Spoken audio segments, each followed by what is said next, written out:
It's crazy to me. But Malaysia, that's why we specialize in that one thing and they perfect it, and that's like the best thing ever. Yeah. One time, actually, we were in Malaysia and we tried to tip. We had however much change left over, and we tried to give it to the lady who was helping us. And she left, and she came back, and she's like, "I'm so sorry, I can't accept this." And to me, that was like, what in the world? If you did that in America, they would run with your money. They would not look back. If you try that in America, to hold, kiss, touch a stranger's baby, Oh, di Amerika nggak boleh melakukan hal you kayak actually gitu, might guys. have the police called on you. Oh. Like, Someone may call the police. You could get in trouble. yeah, Wow. it is so different, the level of interactions with other people's kids. Yeah, and I mean, part of the reason I think is because Malaysians, they love children.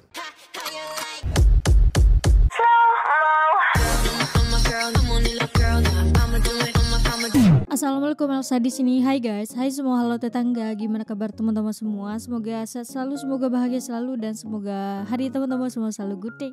Selamat datang di channel YouTube Elsa Widianti Putri. Oke, hari ini kita akan reaction Malaysian culture shock. Kemarin kita udah melihat culture shock orang Indonesia, culture shock orang Jepun, culture shock orang UK, culture shock orang Thailand. Nah, hari ini kita akan melihat culture shock yang dirasakan oleh wanita Amerika ini, guys. Ini dari channel Kumar Family, langsung aja di subscribe guys. Tapi sebelum dimulai video reactionnya, seperti biasa aku mau ngajakin teman-teman semua dulu untuk subscribe channel ini dan aktifkan lonceng notifikasinya supaya tidak ketinggalan update terbaru dari channel ini. Dan bagi teman-teman yang mau request, bisa banget DM di Instagram aku di @elsawidiantiputri. Biar tanpa berlama-lama, tanpa membuang masa, jomlah kita mulai video reactionnya. Are you ready? Let's go.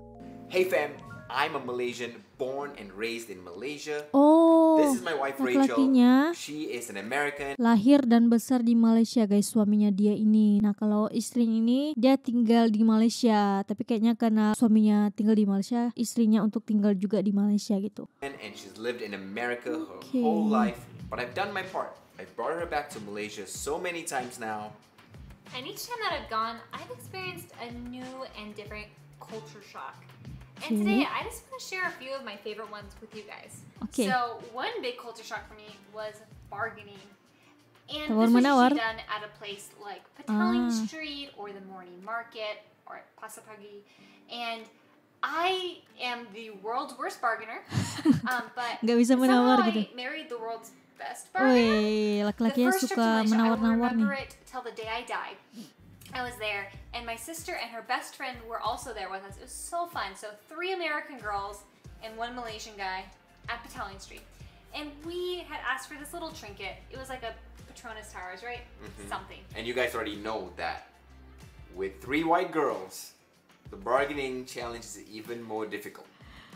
So Karena Lokish is mungkin nggak going back and terbiasa forth juga with the gitu kan shopkeeper. untuk tawar-menawar And di they're going pasar back and mereka forth, and ini. they're switching between English si Malay, istrinya English ini. Malay. So I'm catching most but not all of it. And at one point, Logish is telling him, if I pay you that price, I will not have money left to feed my guests. I bring my guests all the way from America, and now they will starve because of you. I had to pull out all the points. We needed that item. He wasn't budging, so. Oh my gosh. So, needless to say, Logish won that bargain. But every time I have tried to bargain, it has ended miserably. So, Kasian I banget. do like fixed prices. Perlu here nih in belajar America, nih and semua my orang version Malaysia of supaya bisa bargaining tawar-menawar. is couponing and finding good sales. And I think another big difference is food. That honestly could be a whole vlog in itself. But here are a few of my favorite culture shocks with food. First one being, Malaysians are huge foodies. Like, I have never met a Malaysian that is not a foodie.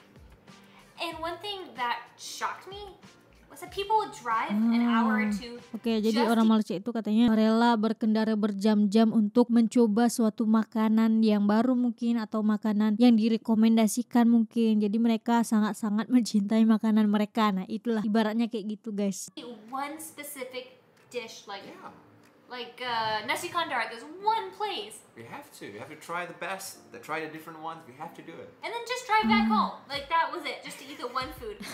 Like, blows my mind. And just the fact Itu that mengejutkan restaurants bagi will dia. serve one dish, and that is it. You go to this one place for bak kut teh, you go to this one place for nasi lemak, you go to this one place for char kway teow, Yeah. and that's all they serve. Well, that's a good one. In America, A lot of places usually they have a bunch of things. You never can find a restaurant that has just one item. Oke, jadi dia juga mengatakan bahwa kayak di Malaysia itu kayak hanya mengkhususkan makanan ini, di tempat ini khususnya cuman untuk nasi lemak, di tempat sebelahnya misalnya khususnya untuk makan nasi kandar, nggak ada menu-menu lain selain nasi kandar gitu. Jadi kayak lebih spesifik gitu loh restoran-restoran yang ada di Malaysia. Jadi hal itu membuat dia agak shock, tidak memiliki pilihan yang banyak dalam jenis makanannya dalam satu kedai. Mungkin yang dia temui ini kayaknya kedai orang Melayu gitu guys. Yeah, like it's crazy to me. But Malaysia, that's why we specialize in that one thing and they perfect it, and that's like the best thing ever.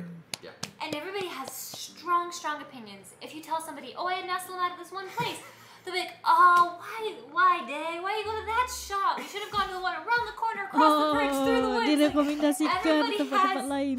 a different place, and people will always argue and be so passionate about food. Okay, so this one is a little bit different, but hear me out. Oke, ini apa nih? The bathroom situation in Malaysia. Oke, I'll ini give you guys toilet. one thing. The stalls there are excellent. There's no gaps between them. They're very long, ceiling to floor, excellent coverage. However, like, why? Every public bathroom you go in, the stall bathroom floor is wet. Every one. And like, again, maybe it's just because we spent most of our time in Klang, but like the bathrooms there are just not well kept. Or the weirdest thing to me is they're missing toilet seats. Okay. Firstly, we like our privacy. That's why everything's locked. Secondly, it's a different. Like America is dry bathrooms, like as you can see, dry bathrooms. But in Malaysia, it's wet bathrooms because we use water for the important things. Which brings me to my next point. You know. My next point is no toilet paper. You have to like get tissue paper from outside or bring it with you. There's never toilet Iya, paper. di sini juga kayak gitu kok. And, Tisunya like, di luar. You don't need tidak toilet ada. paper when there's water.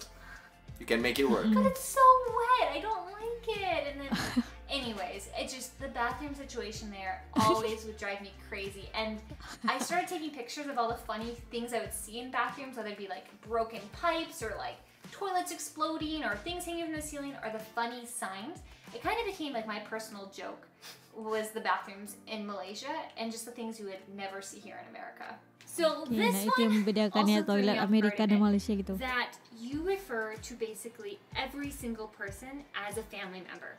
So any elder adult is auntie or uncle. You go to mama and you order from Ka, give me this. Ane, Boss. boss. Abang. It really actually like made me laugh whenever he called someone boss. Bos tuh And they biasa would call him kalau boss kita back, udah and I deket thought it was banget such a nggak sih? sweet relationship. But I don't know. I just thought that was kind of a cool difference that you call everyone as if you know them. Ya, I mean, ya. we like to treat everyone as family, and we feel like that bridges the Itulah gap a bit orang more Malaysia with itu ya. people that we. Itulah orang Malaysia itu ya guys. Kayak nganggap semua itu keluarga itu loh. Orang-orang di luar sana. I think it's cute. Another big thing are friendships and just hanging out with friends. You can literally just call someone up that night like, hey, we're going out for drinks, and you just go have tea at a mama somewhere. I love that. Or just dropping by a friend's house is totally fine. Unannounced, just show up at their door, they'll welcome you in and feed you. It's pretty crazy concept that you don't have to plan something weeks in advance, Make an appointment. share a Google Calendar invite, like you just show up. And another big thing too that I noticed is that friends are friends for decades. Like childhood friends remain friends through the course of their lives, and I think that's really neat to just see that friendship and that bond over a lifetime. Yeah, I feel like Malaysians. Part of the reason is because Malaysia is so small. Everyone somehow ends up in KL, so you really get to form those relationships for a long time. Whereas in America, it's huge. Humongous. People move everywhere all the time, and so you have friends for phases of time. So since I moved, I've been here for about 10, 11 years now. I've had so many groups of friends throughout my time. Whereas in Malaysia, my friends have been exactly the same. Another thing I noticed that was different were family units. How multiple generations would be living in the same home. Oh, Up tinggal to dalam 3 satu to 4 tempat yang generations under sama. one roof. And honestly, I like couldn't believe it, especially grown adults that had a good job, made good money, chose to still live at home and not have that independence. Yeah, I mean, part of the reason for us is that number one, we want to save money.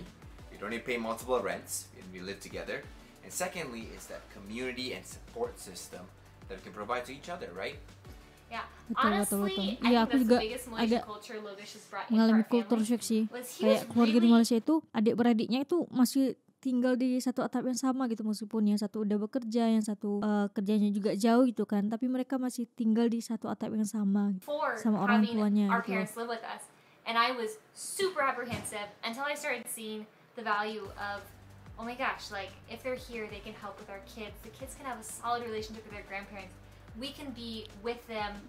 It makes so much sense. It makes sense, yeah. Everyone spends more time with each other, and we live in community, right? We support each other, and we help each other when we need it. Yeah, so I honestly think that the family unit style of Malaysia is beautiful.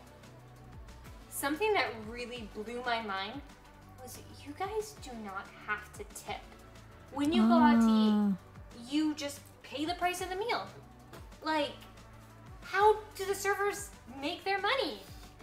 Nggak ada Like, uang the price you servisnya see is gitu. the price you get. Yep, absolutely.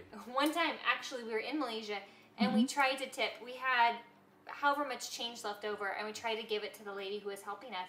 And she left, and she came back, and she's like, "I'm so sorry, I can't accept this." And to me, that was like, what in the world? If you did that in America, they would run with your money. They would not look back. Yeah, in Malaysia, it's like the concept is basically like you pay for what you get, right? So you don't give anything more than that. You don't give anything less, obviously, but that's what you pay. You came here to pay for, and that's it. That's final. So that was a huge difference, and like any server can help you. It doesn't Gitu, have to be guys, one ternyata. specific server assigned. Yeah. Nggak Like ada uang multiple ones will servisnya come, you gitu can call untuk anyone orang yang melayani versus kita just having ke one person belanja. assigned that you tip. Yeah, which I kind of don't like it in America because you constantly have to wait for this one person. But in the end of the day, you have to tip this person who've already built a relationship with you, and you're guilty because you have to tip. Yep. It's all guilt driven. I don't know if I should call this a culture shock or pet peeve, Kenapa tuh? but you guys, outside of Malaysia, it is hot. Hot, hot, hot. I don't really mind that. Cuaca What gitu. I do mind is that as soon as you go into a shop, a store, a mall, the AC or the aircon is freezing cold, like blasting, blaring cold. We Malaysians, we love the cold. We love the cold so much. We just hate the heat. I think because it's so hot that we have grown up Wah, hating the heat so belum much. that cobain we just pekan love baru the cold. seberapa It's the panas. opposite here in America. It's the opposite. It's We like to flipped. be warm and cozy. They love to be warm. They hate the cold. They are like fighting the cold constantly. Depends on where you live, but yes. But the frustrating thing is that outside it's hot, so you're wearing, shorts and a t-shirt, but inside it's cold and you feel cold. So I would bring a sweater with me everywhere we go. In Malaysia. So yeah, big culture shock here. There's less of a climate change between inside and outside. Another thing that took me by surprise was how friendly everybody is with kids. Like strangers' kids. I will never forget. We were with his nephew and we went to this one shop around the corner, did not know the people, and the worker there was like kissing his nephew's head. And this was pre-COVID, but I could not wrap my mind around the fact that the stranger was kissing his baby nephew's head. Yeah. If you try that in America, to hold, kiss, touch a stranger's baby, Oh, Don't di do that. Amerika nggak boleh melakukan hal you kayak actually gitu, might guys. have the police called on you. Oh. Like, Someone may Berapa call the police. polisi? You could get in trouble. yeah, Wow. it is so different, the level of interactions with other people's kids. Yeah, and I mean, part of the reason I think is because Malaysians, they love children. betul Like, banget. everywhere you go, children's like it's important. They encourage families when they see you with children. They're like, oh yes, they want to love on you. And secondly, it's just that sort of like that community camaraderie that you have among people with the abang, ane, and all that. So everyone's almost like family. So when you see someone, you see kids like, hey, we're your friends, your family, like immediately. And that's how, again, you build a relationship with people in Malaysia. Terbaik orang-orang Don't Malaysia. do that in America. Actually, we know of a friend who did that and Yang got in a dilakukan lot hal of kayak trouble. gitu di Amerika Like, katanya. don't Bisa do it, dilapor don't do that. polis, guys. Another thing that took me by Allah. surprise were how ginormous your shopping malls are. Like story upon story upon story, and so many shops. Like I feel like you guys live at the mall. Another surprising thing to me is how you guys are so innovative with how you use Makan banana pakai daun leaves. pisang. Like you order a plate of char kway teow, there's a banana leaf under it. You order a meal called banana leaf meal, banana leaf under it. You order nasi lemak bungkus, banana leaf wrapped in it. Like, guys, the obsession and the use of banana leaves is kind of brilliant. Yeah, exactly. It's not innovative. It has a reason. Banana leaf aroma seeped into food is so good. That now I'm starting to do that here a little bit more and more, and it's the best. Aroma khas dalam makanan tersebut, dalam masakan tersebut sih. Itu nggak sih? Boleh komen di bawah guys, teman-teman yang ada di Malaysia. Kenapa kedai-kedai di Malaysia ada yang menggunakan daun pisang sebagai alas untuk makan, guys? Boleh komen di bawah? So good. That now I'm starting to do that here a little bit more and more, and it's the best. Yeah, the obsession. Such an obsession. And you guys, for this one, I understand Malaysians love spicy food. I get it. It's great. But like, the need to make everything spicy is just questionable. Like, here is a nice pile of fruit. No, must make a rojak. Must add spice to it. Here is this nice thing of noodles. No, must have chili padi with it. Like, everything you make spicy. I mean, it's spicy, don't get me wrong, but it's not like very, very spicy. Ooh, no, it's spicy. We love spice and we gotta make everything spicy, and also we want to cater to everyone. So even the non-spicy stuff, we serve with a little side of something, you know, something spicy. So for those who love the spicy, I love spicy, but I don't need everything in my life to be spicy. So yeah. Tapi kalau pedas Malaysia kayaknya nggak terlalu pedas banget gimana gitu kayaknya ya. Is there something I'm missing here? Like something I have not experienced yet that is going to shock me on one of my future visits to Malaysia? Please warn me and leave it in the comments down below. Please.